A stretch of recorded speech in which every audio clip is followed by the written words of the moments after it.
यापूर्वी जिल्हा स्तरावर जे जात पडताळणी समितीकडे मनुष्यबळ नव्हतं. आता मागच्या 1 महिन्यानंतर माननीय मुख्यमंत्र्यांच्या निर्देशानंतर सगळ्या 29 जिल्ह्यामध्ये ॲडिशनल कलेक्टरांचे अधिकारी आपण तिथं अध्यक्ष करून टाकले. म्हणजे पूर्ण आता मनुष्यबळ दिलेलं आहे आपण, आणि त्यामुळे आता त्याला गती येईल. आणि आता जिल्हाधिकाऱ्यांना त्या पद्धतीने सूचना देण्यात येतील असं मी म्हटलं तुम्हाला. आता पूर्वी तसं नव्हतं, मग काही वर्षांमध्ये ते राहून गेलं होतं. आता ती कार्यवाही झालेली आहे. याच्याबरोबर वंशावळ समिती गठीत नाहीये, ती गठीत करा. हा, आणि शिंदे समितीला ऑफिस पण द्या. त्याला ऑफिस पण नाहीये, काम नाही करताय. तालुका स्तराच्या दिली कधी?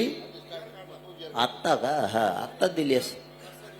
कारण ते लय हाल होते. ते वंशावळ समिती चांगलं आहे तालुका स्तरावरती. आणि विखे साहेब आपण शिंदे समितीला ऑफिस एक, वंशावळ समिती तालुका स्तरावरती हे देणं आवश्यक आहे. चांगलं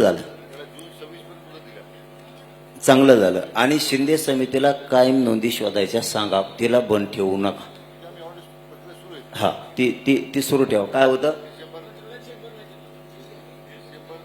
हा, आणि विखे साहेब हे मुद्दे लय महत्वाचे आहेत बरं का. बैठक होऊन गेली, लेकर गरीबाच्या लांबून मुंबईपर्यंत येतात. हे काय मजा करायला नाही आले, वेदना घेऊन आलेले. त्याच्यासाठी मोडी लिपी, फारसी आणि उर्दू याचे अभ्यासक खूप कमी आहे शासनाकडे. ते मात्र घ्या. तुम्हाला लागले तर आम्हाला सांगा.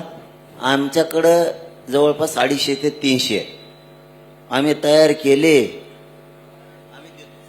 म्हणजे मोडी लिपी किंवा जी उर्दू लिपी जी आहे ना, ते जाणारे लोक आपण द्या. आपण त्यांना मानधन शासन देईल, त्यांना आपण घेऊ, ताबडतोब मानधनावर घेऊ.